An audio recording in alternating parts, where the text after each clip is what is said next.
मैं Sunil Kumar Sinha, news world गया जी बिहार।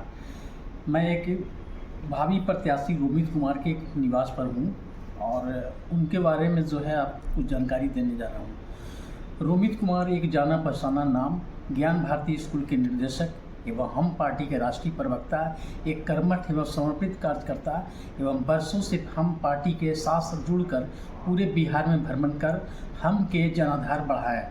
माननीय केंद्रीय मंत्री श्री जीतन राम मांझी के सांसद प्रतिनिधि के रूप में अपना बहुमूल्य योगदान दिया।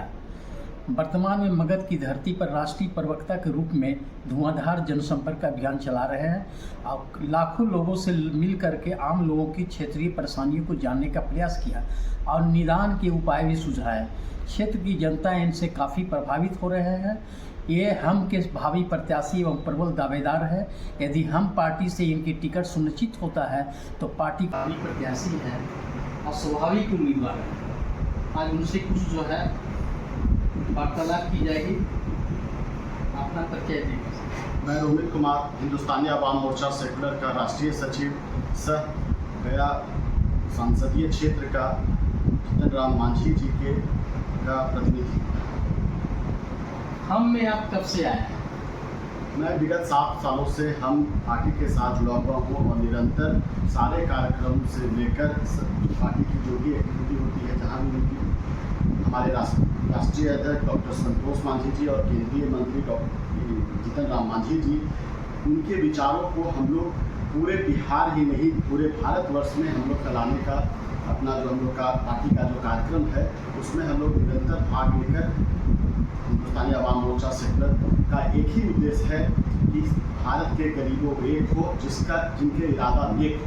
तो किसी भी जाति, किसी भी धर्म के वैसे गरीब जो हिंदुस्तानी आवाम मोर्चा सेकुलर और हम के संरक्षक आदरणीय श्री जीतन राम मांझी जी के विचारों को मानते हैं, उन लोगों को हम एकत्रित कर रहे हैं। क्योंकि हमारी पार्टी की स्थापना इसीलिए हुई थी कि समाज में जो सबसे वंचित और गरीब लोग हैं, जो कहीं न कहीं मुख्य धारा से अभी तक नहीं जुड़ पाए हैं, उनकी आवाज़ बनना, गरीबों के हक और अधिकार की लड़ाई लड़ना। इसी संदर्भ में हमारे नेता और बहुत इसके लिए संघर्ष कर रहे हैं। चाहे पटना की बात हो, चाहे दिल्ली में आवाज़ उठाने की बात हो, निरंतर इस प्रयास में लगे हुए हैं कि समाज में जो सबसे पीछे छूट गए हैं जो लोग, उनकी आवाज़ को कैसे बुलंद किया जाए। आप हाल में ही आप देखें कि वृद्धा पेंशन को बढ़ाया गया, तो इसके लिए निरंतर हमारे नेता जीतन राम मांझी जी बार सदन में बिहार नामांकन से जब विधायक थे, बिहार सदन में आवाज़ को उठाते रहे और आपने उसका प्रतिफल देखा कि 400 से 1100 कर दिया गया। मैं धन्यवाद देता हूँ नीतीश जी को, जो बिहार के मुख्यमंत्री हैं, कि उन्होंने जीतन राम मांझी जी की बातों को समझा, माना।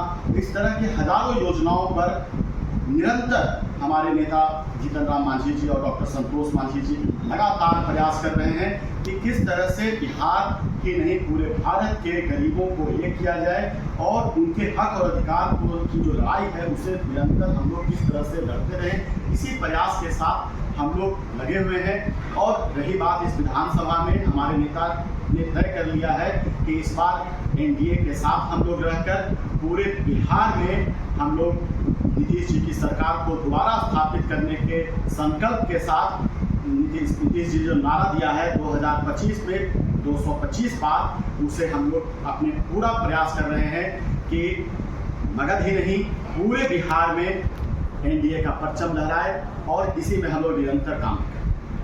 धन्यवाद।